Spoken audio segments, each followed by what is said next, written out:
that's all nice and good. Hello, people. But what if we want to change things on the Boss Waza TAE BEMP expander? Welcome to video number 4 in my ridiculous series about the Boss Waza to Bilibilibi. Whew, there's so much. For days and weeks, my head's been going around on how to present all this stuff to you. Now let's look at the front panel for a second and show you what you can do on the front panel. Hardware-wise, you have to switch the reactive load thing. And you can hear inside, there's clicking, so there's relays. This is actual hardware stuff. The speaker out, you do here. Line out and phones, those are actual controls. These are little clickies for the effects loop, the built-in effects, the solo/EQ, that's a volume and then of course an EQ, and amp control is just one switch that will switch a channel on your amp if you choose so. Then there's the rig to switch between 10 different presets right here on the front panel, and how much reverb you want to dial in. Pretty straightforward, and you have a right button. However, it's kind of almost pointless to have a right button on the actual unit, except for if you change any of these settings, because you can't change any more than that. You can change to the rig, turn something like turn this on and off, and then right. Anything else you need to have the editor for. Everything else you need to have the editor for. Get that in your head. And the editor is only accessible with USB on a Windows or Mac, desktop or laptop. There is no Wi-Fi, there is no Bluetooth, there is no phone, there is no Android, there is no iPad, there's no tablet. You have to have a computer in cable reach of your TAE. That's not ideal, boss. This is a big time bitching video, because if Boss is weak at one thing, it is software. They're the hardware heroes, there's no question about it. Software, they don't do too well. Now, before we go into the software, oh, now it's quiet. The fan was going, whoa! It's not a quiet box. I gotta tell you this. Of course, it burns energy from the amp, so yeah, it's gotta cool down, which it does with the fan, which is on the side right here. So the question is also, when it's mounted in a rack, where you only have this much space right there, oh, thank you, Leslie, where you only have this much space left, how clever is that to have a fan that blows to the side of the rack instead of to the back? Just saying, it's probably not the best idea to have air going this way through the unit instead of this way through the unit. So,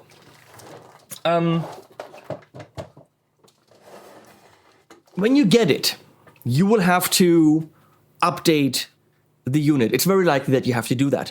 Now, realistically, the way you would do this is you install the software, and in the software you find a firmware update button or a check for updates. No, not with Boss. The editor is just that. The editor is an editor. It has nothing to do with the firmware of the actual hardware. In order to check if you have to update it, you have to push the solo EQ button while turning it on, and then if a certain kind of lights on it do certain kind of things, it tells you that it's either up to date or not. If it is not up to date, you download the extra firmware zip file, which you unzip, and then you have to get it on there, for which you have to, again, turn it on by pushing it right or something, and then it goes into a special hard drive mode, at which point it is seen by your computer as a hard drive. You put the bin file on that hard drive, you disconnect it from your computer, and then hit certain buttons, and then it updates, and then you turn it off and on. It is a long list of things to follow, and it is stupidly complicated to update. When there is an editor that recognizes the unit already, why doesn't the editor just update it like every other piece of hardware that I've worked with? So that's kind of stupid. It is an IR loader. However, in the editor, you can't load any IRs. For that, you need the IR loader software. So let me show you what that looks like. I'm going to move that foot switch that I still have here. So here's the editor. And in order to access, here we go, the IRs, you actually have to get this extra piece of software that you have to download separately, called the Waza 2-member expander IR loader. Why that isn't integrated in the main software, nobody knows. And here's the interesting thing. It's connected to your computer with USB. There is absolutely zero reason to connect it with MIDI, because you wouldn't load IRs with MIDI, would you? But in order to use it, you have to tell it what MIDI you're using. So I'm thinking, is it actually connecting? Is it actually loading the IRs via an 8-bit MIDI protocol? I don't know. Why do I have to connect the IR loader with MIDI? There you go. Now there are 4 IRs already loaded. I'm not going to load another one. Here's a little video of what it looks like to load a single IR into the Waza 2-member expander. I'm not going to fast forward that. I want you to experience the whole glory of what loading one IR looks like.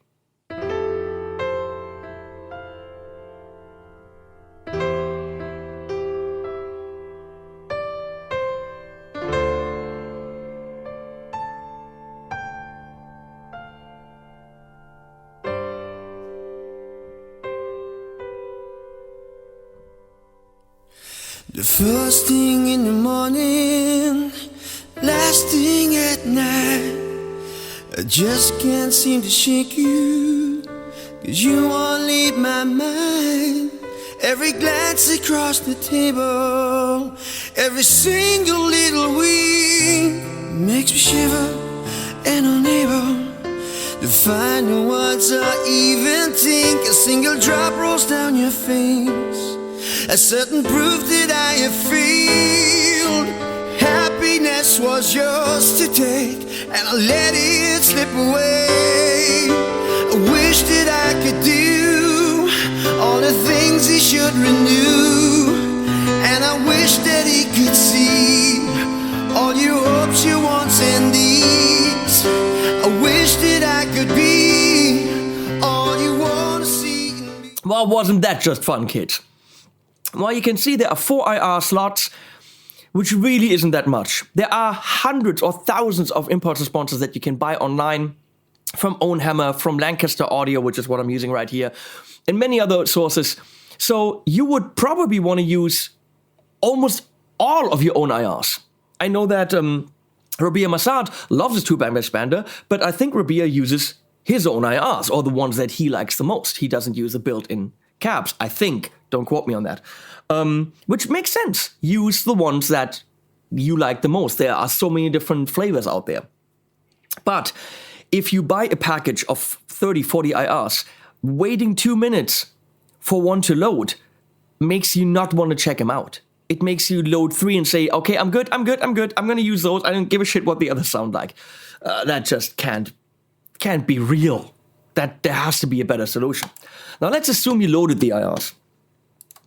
The actual software is pretty damn simple. You have the rigs, which change when you change the knob on the front. Okay? Pretty cool. Amp control on top, right here. Shows you that it's on. And it changes with the button, or if I change it in here, you know, rig MIDI. I don't quite understand. Is that what the rigs send out? But where are the other rigs? That's what I want to know.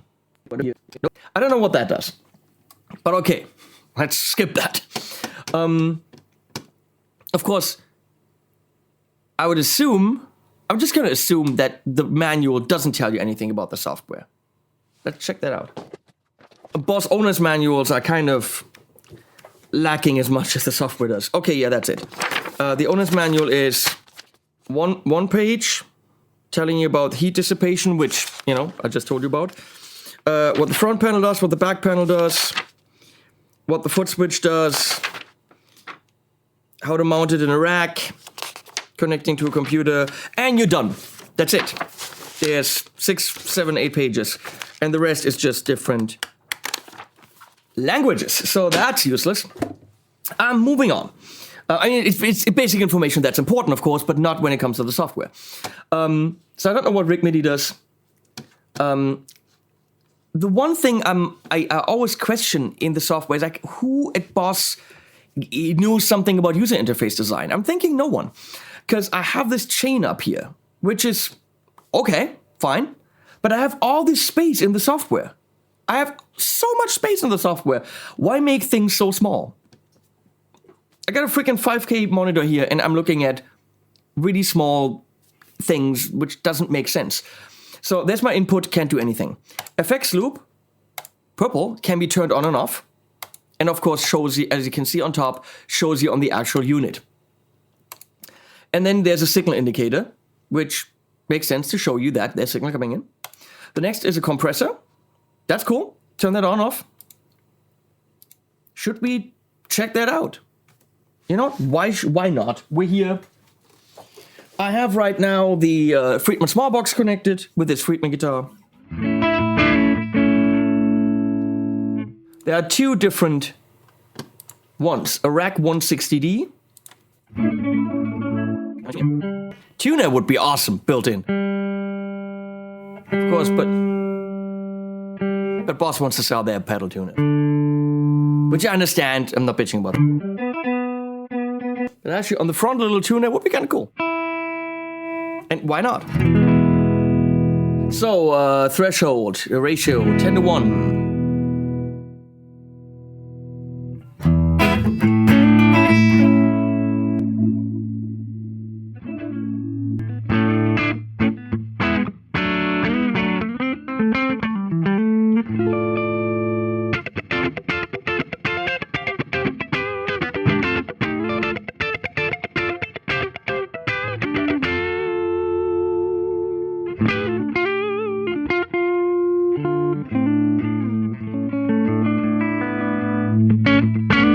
I don't really have any visuals here. I don't really have an input, output, and all that. It's more like, let's listen to it. That could be done better.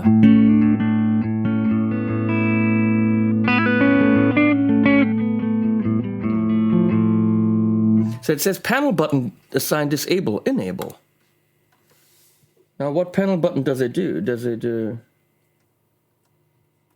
Ah, here we go. Effects. I can turn the compressor on and off with the effects button. Cool.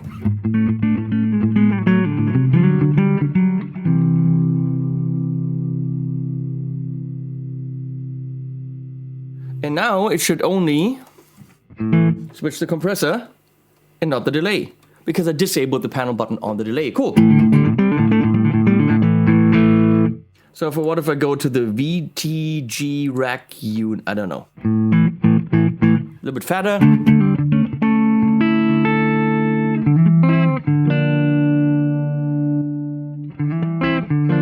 Yeah, it fattens up quite a bit.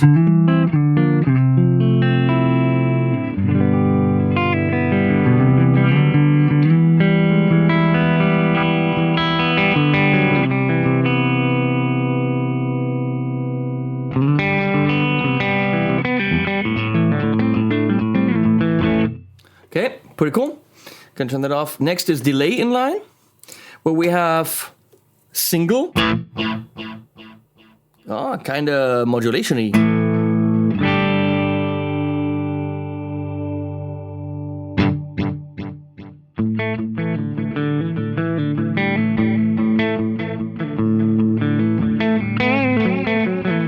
Of course, on my foot switch, I got a tap.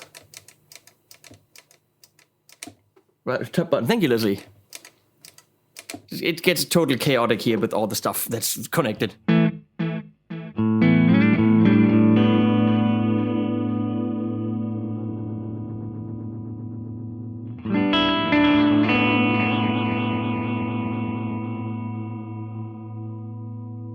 Or modulation off.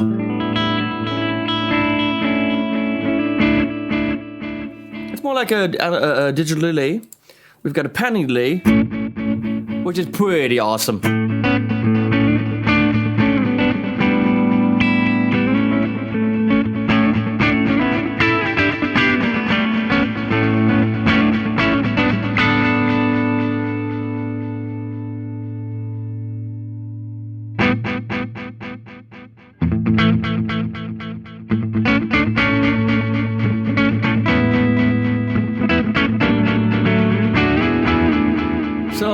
sound, we got a lot of stuff to cover. Stereo, I think that already was stereo.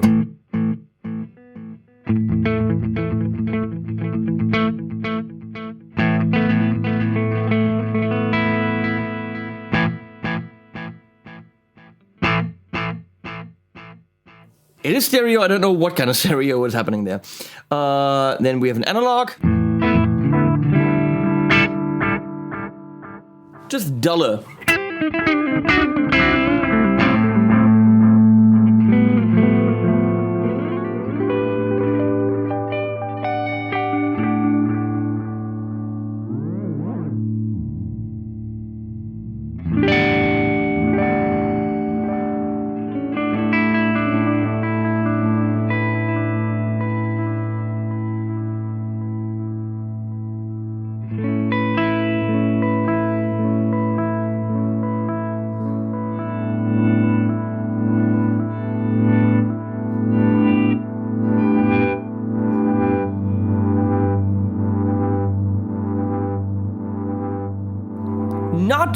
Not bad at all. And then we got an SDE 3000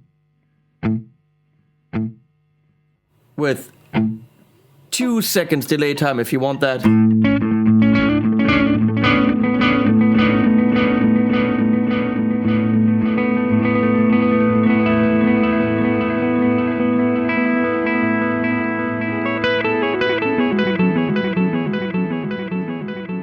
I was kind of hoping that Boss would put in more because they have all these delay algorithms, but obviously on the other hand, it's $1,300. They do still want to sell the DD500, the DD200. They want to sell their delays. If they overload this thing with algorithms galore, like the Terac and all that stuff, well then, are you going to buy the other ones? So, could it handle those? Yes. Is it smart to put in, you know, a good part of essential delays and then leave the others the others for you to actually purchase extra? I mean, they have to make some kind of business decision, and that's what happened. It's a good basic delay selection. Turn that off. Go into the reverb, where again we've got basics. I can't hear that. Let's see. Here's my level, global level, which I can control on the unit. Hall sounds really good.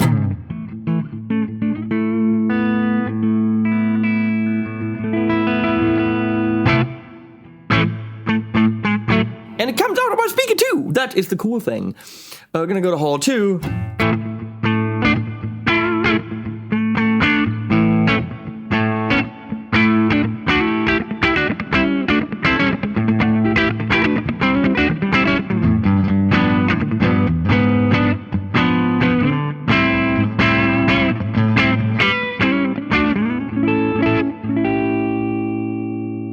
I just had some fun there. Played.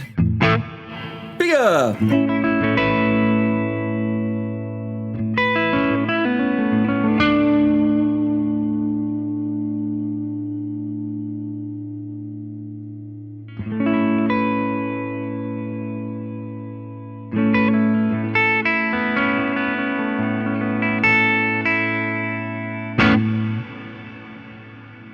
Now what you should notice is there's a speaker out level and a line out level. So I can say line out, no delay. It's purely coming out of my speaker. It's purely coming out of my speaker, not out of my studio monitors. Or now it's purely, the reverb's purely coming out of my studio monitors, not out of my speaker. That is awesome. So you could say, I want some reverb on stage, but not for front of house. For that preset. Always for that preset. Or, alternatively, I want front of house to have all the reverb, but on stage I want a dry signal. Well done, Boss. That is awesome.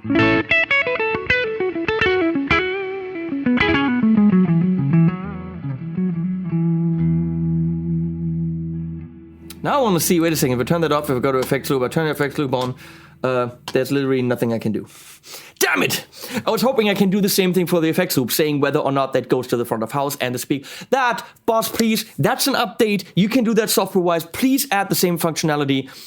how much of the effects loop goes to the speaker and how much goes to front of house. That would be awesome if I can determine that. Please add that. Of course, if the effects loop is on, I have my effects that I have on top of the unit right now. So reverb, we're gonna move on. Room 1.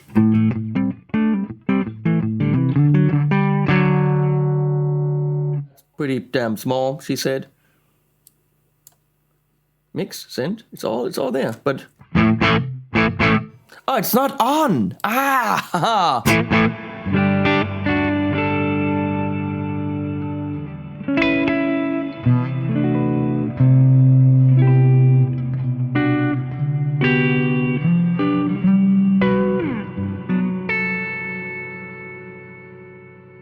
Room 2.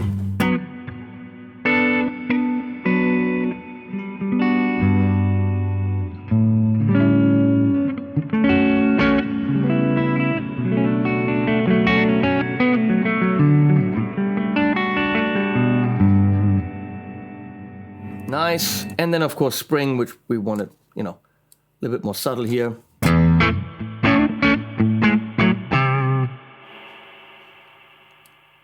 Very springy.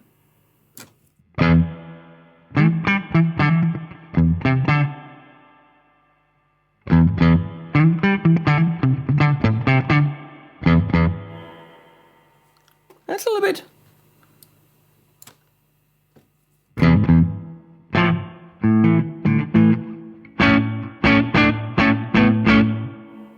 It's a little bit fluttery spring, but it's not like the oh my god spring.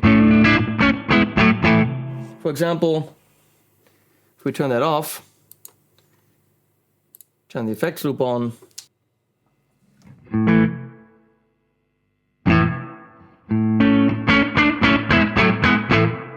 That's the spring from the collider.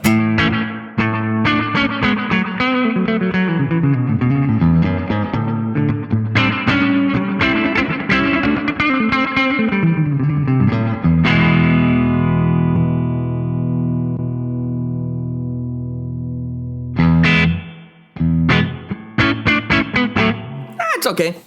It's in there, and it's not bad. So moving on, we've got the line out EQ or the speaker EQ, which is pretty damn cool. You can actually EQ speakers. So let's do that. I'm going to take the line out all the way down. I'm recording the speaker at the moment, and let's see what happens.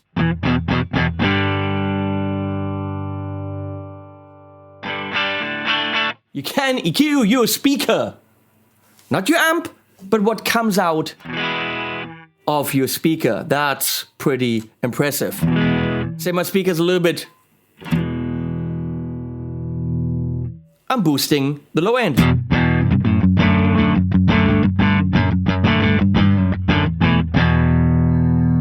It's a little bit boxy now. Let's see.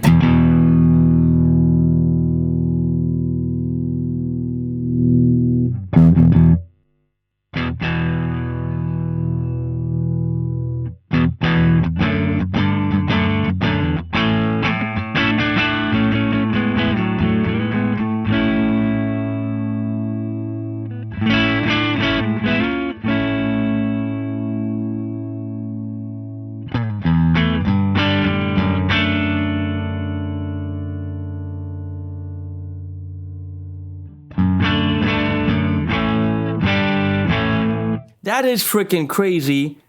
I'm EQing my speaker. That's a speaker without anything.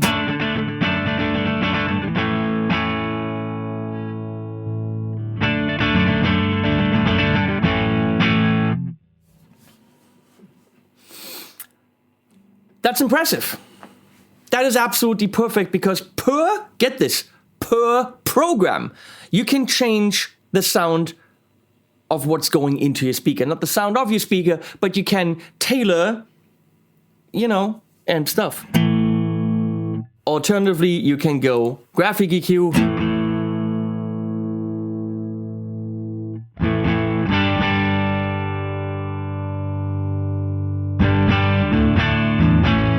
My speaker just sounds bigger, woo! A little bit of bite here.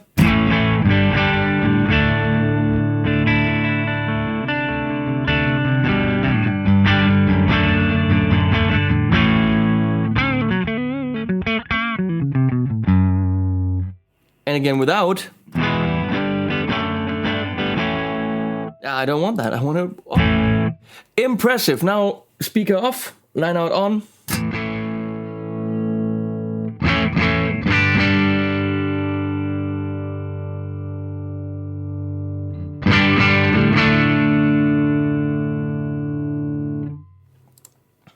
You can link the two, by the way, so they're the same by clicking this.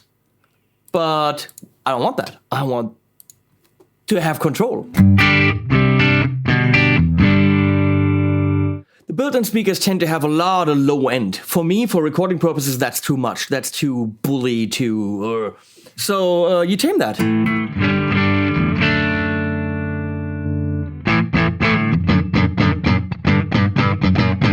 See? And... of course, that's all personal taste. So that EQ really comes in handy, especially with the fact that you can have a different one on the actual external speaker versus the DI.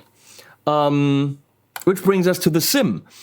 The EQ is before the simulation, which is a little bit... Why isn't it after the simulation, tailoring what comes out of it? Interesting. Okay, we're going to turn this off, EQ off, simulation, and right now that's pretty straightforward. You have a standard 412 R-Fire, which is like probably a Mesa rectifier kind of box, more modern thing, heavier. British stack, don't quite know the difference. Classic stack, where's the difference between classic and British? I literally have no idea. Green V30, is that greenback?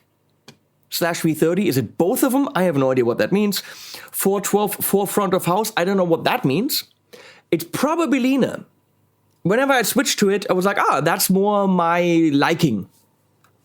Then we have a 410 super combo, 410 tweed, 410 for front of house.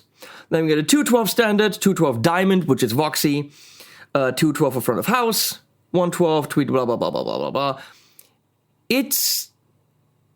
It's a decent collection, but it's not ridiculous. It's, it's okay. It's got some basics.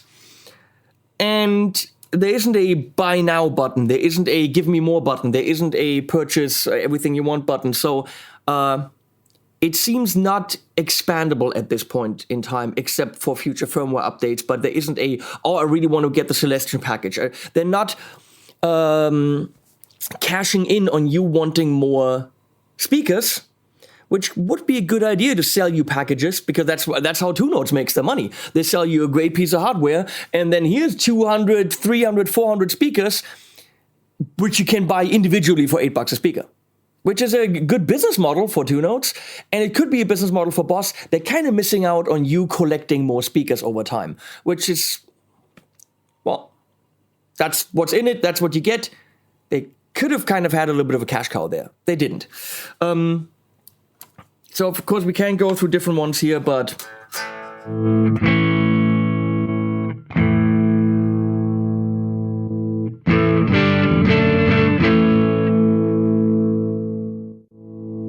Here is no speaker. That sounds horrible. You don't want that. You want the mic level. Here you can pick what mic. Again, pretty basic, 57.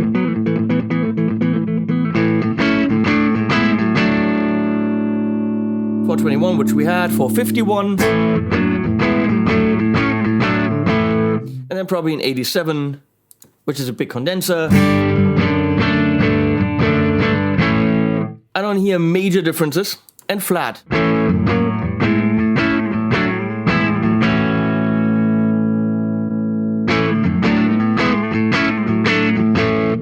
Actually, really no major differences between the mics, if you ask me. Mic distance, short, medium, long. You can't really take the mic, move it wherever you want.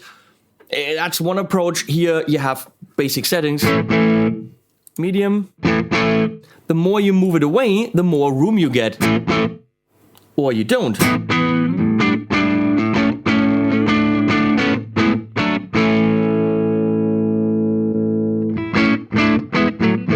Again, differences are very slim. Now moving it away from the center gets duller. So if I go to 7 centimeters from the center,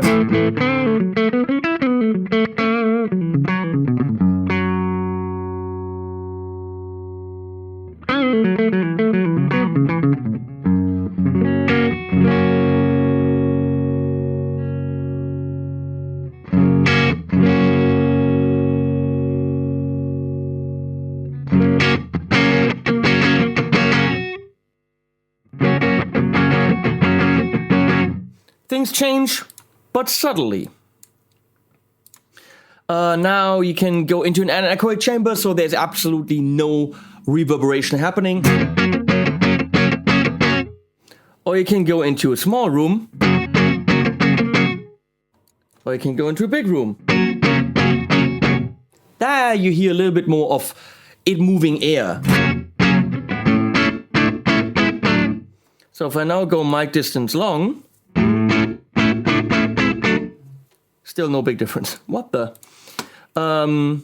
Let's go for that sound to a 212. Actually, let's go to the greenback or greenback.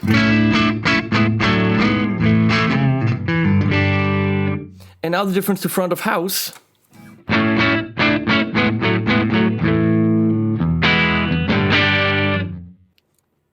$212 gets leaner.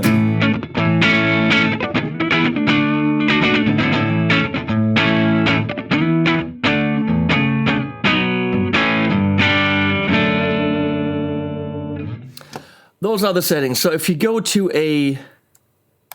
an IR, that's one of the 4 IR slots that are loaded. The Coffee V30 with the Fretman technique from Glenn Fricker's Lancaster Audio impulse responses. You can't change any of the other stuff because it's an impulse response. There's no internal processing for those. That's a lot of bass, Glenn. So what I want to do is pre-IR, I'm going to turn that on and thin it out.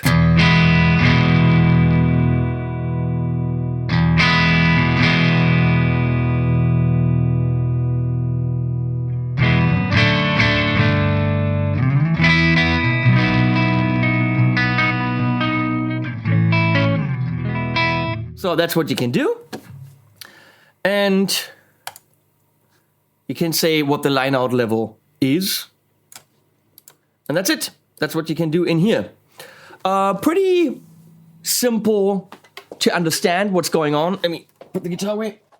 In terms of the actual speaker simulation, it's basic, pick a mic, pick a distance. All that doesn't affect the tone majorly. Don't expect, black and white kind of changes. It's all subtle.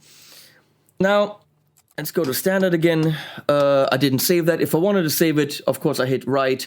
I pick a name, which I did on the heavy here, where I have the Fretman coffee thing. So that leaves to look in the librarian. Live set. Okay. I can make probably different rigs, I would assume. That's my live set 1. You can load them here, I guess. What is this? I assume you can completely save everything that's in there and replace it with a completely new set of 10 rigs. Create live set. Okay, I'll add a new one. Here we go. System. So, USB settings. Pre-effect. Line out for the USB. Loop back, we don't want that. MIDI settings. Here you can define how everything is addressed. You can say effects loop, continuous controller, which continuous controller you have to send to turn the effects loop on and off. The amp control. Everything can be controlled with MIDI. Okay? Pretty cool. Here's a MIDI program map, which means you say what program banked. How do I do that? Program change. 1. Here. There you go. Program change 2. That's how that's done. That's kind of why. Why aren't there drop-down menus right here? Why do you do that on the top? They need an interface designer. These should be drop-down menus right here. Boss needs... If you're an interface designer and you know what the crap you're doing, please write to Boss and offer your services. Global EQ. speaker out, line out. You can turn that on. And there's another global EQ for those two. Here's what the foot controller does, which right now I'm doing the thing with my foot, and you can see that it's on the main volume responding. Pretty cool. You can set the curve, how it responds. Speaker out polarity. Maybe you want to inverse that because of phasing issues on stage, I don't know. But then again, if you have to do it in the software, do you actually have a laptop on stage? You would have a phone, for which it would have to have Bluetooth, which it doesn't. Fletcher-Munson curves, that's interesting. I'm going to get into the Fletcher-Munson curves in my big comparison between the different things. Just to let you know, once this is on, it will EQ at lower volumes differently than at higher volumes, because that's how our ears work. It's cool that it has that. Indicator peak hold probably means that the lights stay on a little bit longer. Owner's manual. Oh, look, there's a manual for, hopefully, the software. Downloadable in the software. You can't update the damn thing in the software. Oh, Lord, I ask. But the manual is in there. Select device. And there's also a DAW control. I don't know what that means. And you select which MIDI is in out. Here's a version, editor version 1, tube amp expander. Look at that. It realizes what software version the TAE has, but you can't update it from here. That would be where I update. I go down here and I say, update. No, I can't. And here you can back up all your data. Bottom line, it's pretty straightforward. Pick a rig. Pick a speaker. I would kind of work backwards. First, pick a speaker that you like. Define your effects loop settings. Compressor, delay, reverb. Basic effects that you want after your amp. It doesn't make sense to have flanger, phaser, and all that stuff, because that's stuff that I might put into the effects loop or in front of an amp. So this is time-based effects post an amp. So it's not the worst software in the world. It doesn't make sense to me why it's using up so much empty space. Also, for us guitar players, we like to see pictures. We like to see a little picture of a 412. We like to, and see where the mic is. We like to see a little vintagey cab. That just puts us in the right mood. This is very dry, very matter of fact, very technical. The tube amp expander itself looks very technical. And I think a Boss should possibly be more in tune with how we like to see things. Toe legs, grills, piping, wood, mic stand, old carpet. It just puts us more into the mindset of, oh, I'm actually playing a real thing, a real cab. It's moving air in a room.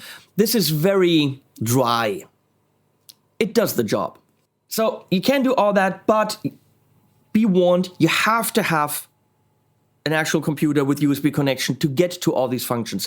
If you have the Boss Waza TAE by itself, there is no other way to edit it other than with the computer, which is a little bit of a drawback. You have to edit things to get your own sounds and to EQ things and to tailor it to your equipment. I think they did a couple of really cool things in there. I wish the interface was just more colorful, more pictures, not so matter-of-factly. Now, we're going to stop that, and video number 5 that's coming will be a big comparison of all the different boxes and options you have on the market when you want an attenuator, impulse response, loader, speaker simulator, pros and cons of all of them. I'm not looking forward to filming that. Thanks for watching. Please support me on Patreon and all that stuff. It really helps. Even though the companies do pay for these videos, it keeps the channel real and allows me to say whatever I want. Trust me, it's important because you come first. Thanks for watching. Links below and the animal thing at the end. Breathe in, mouthpiece.